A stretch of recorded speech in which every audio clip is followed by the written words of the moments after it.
হাসরের ময়দানে 5 শ্রেণীর ব্যক্তির দোয়া কবুল হবে না। কয় শ্রেণীর? কয় শ্রেণীর? আমার বন্ধুরা, 5 শ্রেণীর মানুষের দোয়া আল্লাহর দরবারে কবুল হবে না।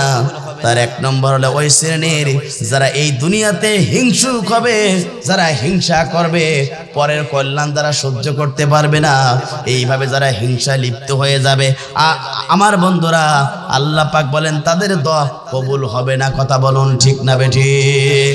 আমার বন্ধুরা, সমাজে হিংসুক আছে না নাই? জোরে বলেন আছে না নাই? এই সমাজে হিংসুক আছে। আপনি একটা ভালো বাড়ি বানান, আপনি একটা ভালো বাড়ি করেন, আপনি একটা গাড়ি কেনেন, একটু ভালো কিছু করেন, আপনার পাশের ব্রিজের ভাতিজা পর্যন্ত আপনার সহ্য করতে পারে না। আছে না নাই? একটা ছেলে চাকরি পায়, ও সহ্য হয় না। এমন হিংসুক সমাজে আছে না নাই? আর রাসূল বলেছে যারা হিংসা করবে, আগুন দিয়ে কাঠ যেমন তাদেরকে, আগুন যেমন কাঠকে খেয়ে ফেলায়, কেউ যদি হিংসা করে, আবার বন্ধু রাসূল বলেছেন তার আমলগুলোকে এইভাবে ধ্বংস করে দেয়। কথা বলুন ঠিক না বেঠিক? আমার বন্ধুরা, এই জন্য আপনি আমি কি হিংসুক হব না মানুষের কল্যাণ কামনা করব? রাসূল বলেছেন আপনি যদি আমার জন্য দোয়া করেন, রাসূল বলেছেন আগে আপনার জন্য কবুল হবে, তারপর আমার জন্য হবে। একবার জোরে জোরে বলেন আল্লাহু আকবার। সুতরাং মানুষের জন্য হিংসা করবেন না দোয়া করবেন? কারা কারা দোয়া করবেন হাত তোলেন তো। আমরা মানুষের জন্য কি করব? তাহলে কার জন্য কাজে লাগবে? আমার জন্য। কথা বলুন ঠিক না বেঠিক? আমি যদি আমার এই ভাইয়ের জন্য দোয়া করি, আগে আমার জন্য কবুল হবে, তারপরে আল্লাহু আকবার। তাহলে কি হিংসা করা যাবে? জোরে বলেন যাবে না।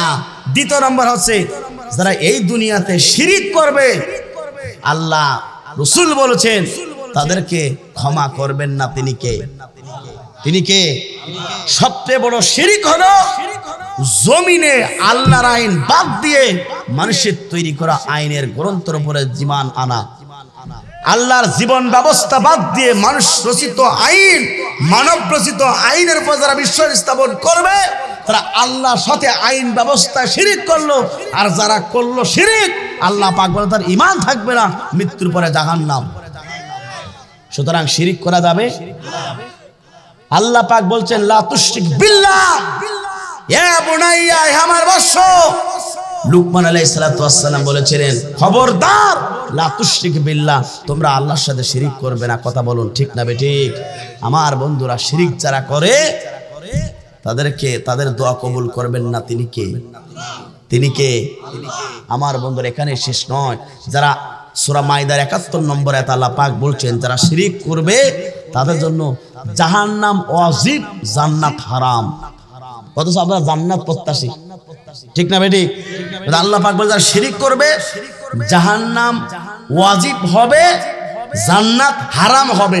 যারা শিরিক করবে, কথা কার? কিন্তু অনেকে আছে বাচ্চা না হলে দরবারে চলে যায়, মা একটা বাচ্চা দাও, বাবা একটা দাও গো। তোর বাবা কি ফ্যাক্টরি নিয়ে বসে আছে? বাচ্চা দেওয়ার মালিক কে? না দেওয়ার মালিক কে? ছেলে দেওয়ার মালিক কে? মেয়ে দেওয়ার মালিক কে? না দেওয়ার মালিক কে? চাইবেন কার কাছে?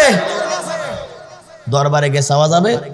ধরো কুলকি মারো টান, গাঞ্জা বাবার শিকান, বাবা এখন আমার তাবর দিতেছে এল বাবা। কথা বলুন ঠিক না বেঠিক? সুতরাং সন্তান চাইবো কার কাছে? আমার বন্ধুরা, দ্বিতীয় নম্বর হলো যারা শিরিক করবে, আল্লাহ রাসূল বলেছেন তাদের দোয়া কবুল হবে না। আমার বন্ধুরা লক্ষ্য করুন, তৃতীয় নম্বর হলো যারা পিতামাতার নাফরমানের সন্তান হবে, তাদের দোয়া আল্লাহর দরবারে কবুল হবে না। কথা বলুন ঠিক না বেঠিক? নাফরমানের সন্তান সমাজে আছে না নাই? জোরে বলেন আছে না নাই? আমার বন্ধুরা, বউ পেলে মাকে ভুলে যায়, বাবাকেও ভুলে যায়, কিন্তু তার বাবা, তার মা তাকে 10 মাস 10 দিন তাকে গর্ভধারণ করেছে, 42টা মন তাকে দুধ পান করিয়েছে, 36টা নারী ছিঁড়ে পৃথিবীতে আসলো।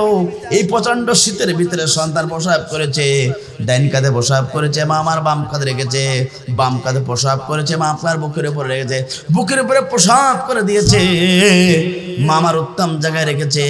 ওই জনমদুনি মায়ের সাথে এখন অনেক সন্তান আছে দুর্ব্যবহার করে। কথা বলুন ঠিক না বেঠিক? পিতামাতা তোমার জান্নাত, পিতামাতা তোমার জাহান্নাম। বাবা মার সাথে ভালো ব্যবহার করো, তোমার জান্নাত কপাল খুলে যাবে। বাংলাদেশের অনেক কিছু হতে চাও, মায়ের কাছ থেকে দোয়া নাও, বাবার কাছ থেকে দোয়া নাও। যদি দোয়া নিতে পারো আমার বন্ধুরা এই কপালটা খুলে যাবে। সুতরাং 3 নম্বর, তাদের তো আল্লাহ কবুল করবে না যারা এই দুনিয়াতে পিতামাতার নাফরমান সন্তান হবে। কথা বলুন ঠিক না বেঠিক? 4 নম্বর, যারা এই সমাজে ইয়াতিমের মাল যারা ভক্ষণ করবে তাদের দোয়া কবুল হবে। ভাই মারা গেলে ভাতিজার খারাপ সম্পত্তি মাঠে দেয়, চাচা সব রাস্তার পাশে নেয়, আছে না নাই? এই জন্য বলছে যারা এতিমের সন্তান ভক্ষণ করবে ভালো কিছু, অর্থাৎ আপনাকে ন্যায় ইনসাফ করতে হবে। 5 নম্বর হচ্ছে যারা গীবত করবে আমার বন্ধুরা এই গীবতকারীর দোয়া আল্লাহ পাক কবুল করবে না। কথা বলুন ঠিক না বেঠিক? এই 5 শ্রেণীর ব্যক্তি যারা থাকবে তাদের দোয়া আল্লাহ পাক কবুল করবে না। 1 নম্বর যারা হিংসুক হবে, 2 নম্বর হচ্ছে যারা শিরিক করবে, 3 নম্বর যারা পিতামাতা নাফরমানের সন্তান হবে, 4 নম্বর হচ্ছে যারা এই সমাজে ইয়াতিমের মাল ভক্ষণ করবে, 5 নম্বর হলো আমার বন্ধুরা গীবত করবে। এই 5টা কাজ যারাই করবে তাদের দোয়া কবুল করবেন না তিনি কে?